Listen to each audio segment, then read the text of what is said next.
रामकृष्णारी विठ्ठल केशव रामकृष्णारी रामकृष्णारी। मी आता आमचे दिंडीचे मानाचे ज्येष्ठ आणि श्रेष्ठ विनेकरी कुंडलिक काळे महाराज यांच्या काळे वस्तीला लासूरण्या ठिकाणी आलेलो आहे।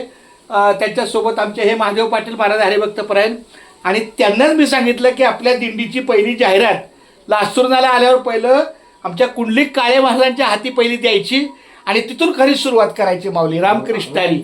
तर मी पांडुरंगाच्या चरणी प्रार्थना करतो की आमच्या काळे महाराजांचा वारीचा प्रवास हा निश्चित चांगला होईल। काही थकवा असेल तर आपण गाडी व्यवस्था आहे आपल्याकडे, फक्त कसं गाडीत चढणं उतरणं लघवी संडास जागे व्यवस्थित, बाकी आपल्याकडे ट्रक आहे, काही अडचण आहे। पण तुम्हाला जसं शारीरिकदृष्ट्या जमेल झेपल त्या पद्धतीने, कारण आपला अपघात दुसऱ्याला नको व्हायला ही फार मोठं आहे। तर मी मधून गेल्या वेळेला मधुरच आला खूप छान। पण आता मला वाटतं यावर्षी तुम्ही थोडं थकलाय, आता 87-88 झालं सर वय, 90 चालू। अरे विठ्ठला केशवा 90व वय चालू, तरी पण आमचे काळे महाराज चालतात फिरतात।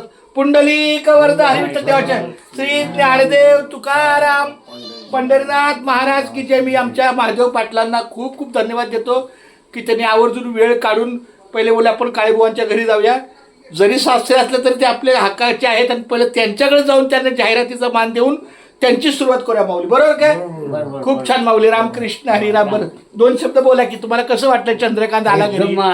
एकदम ओके वाटले मला, एकदम छान ना? छान छान। हा चालतं, माझं चुकलं असलं तर क्षमा असावी, मग असा आशीर्वाद द्या रामकृष्ण हरी।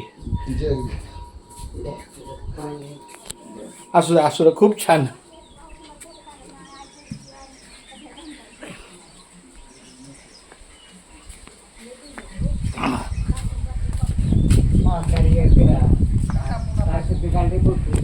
तर हे पहिलं आपल्या काळेबुवांना त्यांच्या मानाची जाहिरात, आणि हे बघा इकडे ह्या अडचणीतली जागी माणसं बसलेली आहेत, यांना देवाच्या ठिकाणी काय ते का नाही आले देवारे त्याचं मला तुम्ही सांगा, काय अडचण काय आहे? खोमण्याला थंड हवेत बसलोय बाहेर, बस आहे का? कांतीलाल खोमण्यांचं एक उत्तर, यांचं हवेशीर उत्तर हे उत्तर बरोबर आहे।